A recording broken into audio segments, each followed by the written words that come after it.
Assalamualaikum warahmatullahi wabarakatuh. Nama saya Tiara Amanda Boru Sembiring dengan nomor FPM 2108260039. Di sini saya akan melakukan presentasi mengenai mind map yang saya buat pada blog semester antara, yaitu Basic Endocrine and Metabolism.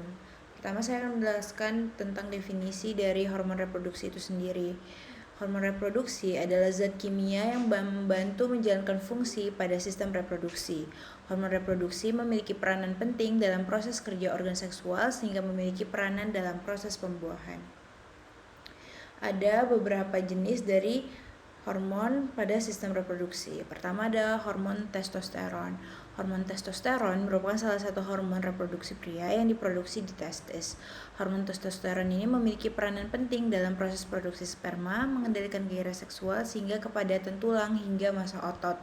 Sedangkan fungsi hormon testosteron pada wanita dapat menjaga kekuatan tulang, berperan dalam gairah seksual, dan mengontrol suasana hati sehingga dapat meringankan nyeri.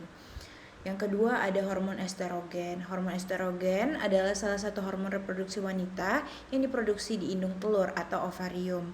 Hormon estrogen memiliki peranan penting dalam perubahan fisik ketika seseorang remaja memasuki masa pubertasnya, mulai dari pertumbuhan payudara hingga siklus menstruasi. Pada saat wanita hamil, hormon ini juga diproduksi oleh plasenta untuk membantu menjaga kesehatan ibu hamil. Selain itu, hormon ini memiliki peranan dalam mengatur proses metabolisme, diantaranya pertumbuhan tulang dan kadar kolesterol.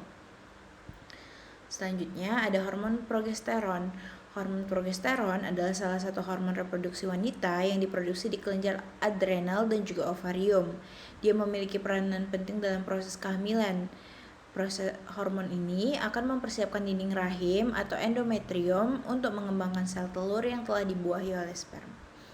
Selanjutnya ada hormon LH atau luteinizing hormone. Hormon LH ini diproduksi oleh kelenjar hipofisis yang memiliki peranan penting dalam organ reproduksi, yaitu ovarium pada wanita dan testis pada pria. Pada wanita, hormon ini berperan untuk memicu pelepasan sel telur dari ovarium yang mengontrol siklus menstruasi. Sedangkan pada pria, hormon ini akan merangsang reproduksi testosteron yang dapat mempengaruhi tingkat produksi sperma pada pria. Selanjutnya ada hormon anti-Mullerian hormone atau AMH. Pada wanita, hormon ini mengembangkan jumlah sel telur yang tersisa di dalam ovarium wanita. Selanjutnya ada gonadotropin releasing hormone atau GnRH. Hormon ini memicu pelepasan hormon dari kelenjar pituitary, yaitu hormon FSH dan juga LH. Keduanya merupakan hormon yang mengontrol produksi sel telur pada wanita dan juga sperma pada pria. Selanjutnya ada follicle stimulating hormone, berperan sebagai proses ovulasi dan membantu mengatur siklus menstruasi. Hormon ini akan mempengaruhi perubahan fisik saat remaja memasuki masa pubertas, berperan dalam proses pembentukan sel telur di ovarium. Sementara pada pria, hormon ini memiliki peranan dalam produksi sperma. Hormon ini dibutuhkan sel sertolin di dalam testis untuk memproduksi protein pengikat androgen yang membentuk sperma yang sehat. Apa saja sih gejala dari ketidakseimbangan hormon reproduksi ini?